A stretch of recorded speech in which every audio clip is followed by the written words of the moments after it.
Babe, gising ka pa ba? Pwede ba tayo mag-usap? Ayoko sana matapos tong gabing tong may tampuhan tayo na ganito.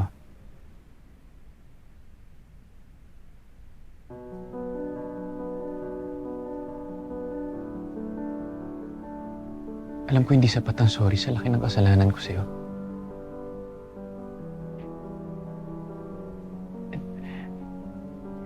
Alam mo kung mababalik ko lang yung oras, I would never sleep with Shaira. I know there's no excuse for what I've done. And I deeply regret na nasaktan ko ang damdamin mo. Na nasira ko ang tiwala mo. Pero babe,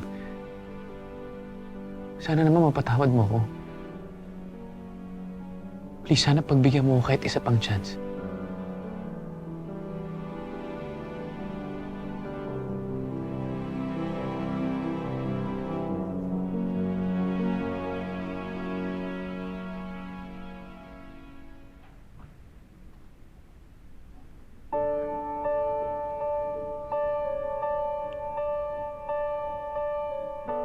Alam mo, Jordan, tama ka eh. Sobra akong nasaktan. Pero hindi galit. Hindi rin tampo yung nararamdaman ko. Ang totoo, Jordan. Mas nanaig ang takot ko. Anong ibig mo sabihin? Natatakot ako. Na-insecure. Kasi yung pinagbubuntis ni Shaira, anak mo yun. Eh ako, Jordan. Anak ng ibang lalaki yung dinadala ko. Kaya, wala, nagkaalala talaga ako na baka mamaya yun pa yung rason kung bakit magbabago yung isip mo. Baka iwan mo ko. Mas piliin mo si Shaira. Listen to me. Hindi mo kailangang matakot. Kahit naman magkaanak kami ni Shaira, Christy, ikaw pa rin ang gusto kong makasama. Ikaw ang mahal ko. Pero paano yung batang dinadala ko, Jordan? Tutuparin mo pa rin ba ang pangako mo? Mamahalin at ituturing mo bang anak mo ang baby ko? Kasi magkakaroon ka na ng tunay mong anak kay Shaira. Hindi siya bibitawan, siya ay ipaglalaban ko. Christy, hindi mo naman kailangan itanong yan. Napag-usapan na natin to noon. Alam mo kung anong sagot ko dyan.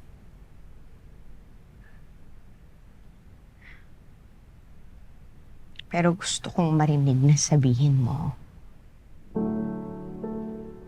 Gusto ko ng assurance na hindi mo pababayaan ang dinadala ko.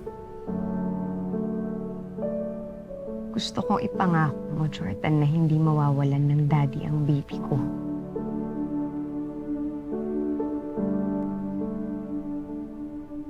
I promise. I promise.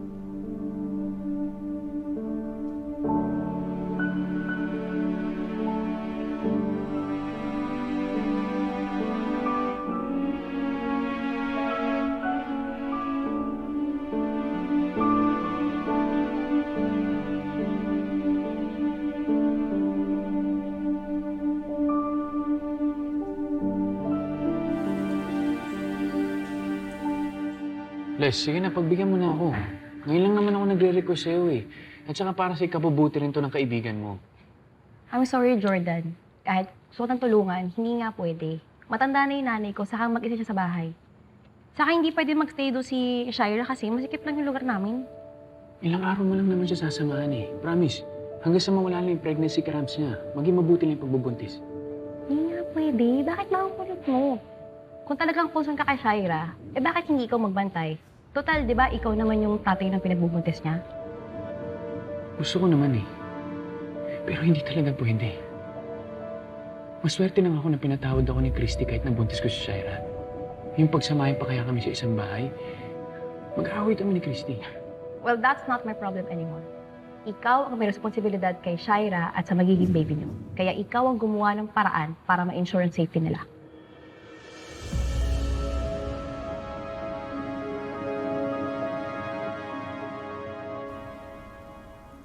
O ano, hindi ba nahalata ni Jordan na you were just making excuses?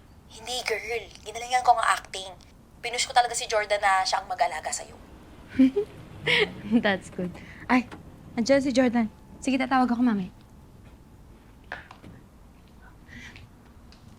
Han! I'm so glad you're here. Alam mo ba, I feel a lot safer now na nandito ka na. Jeff, anong ginagawa mo dito? Akala ko ba kinausap ko siya? Kinausap tungkol saan? Look, Shai. Nag-aalala ako sa pagbubuntis mo. Sa magiging baby natin. Dadalaw at dadalaw ako. Palagi, pagkatapos ng trabaho. Pero hindi ko pwedeng magstay dito.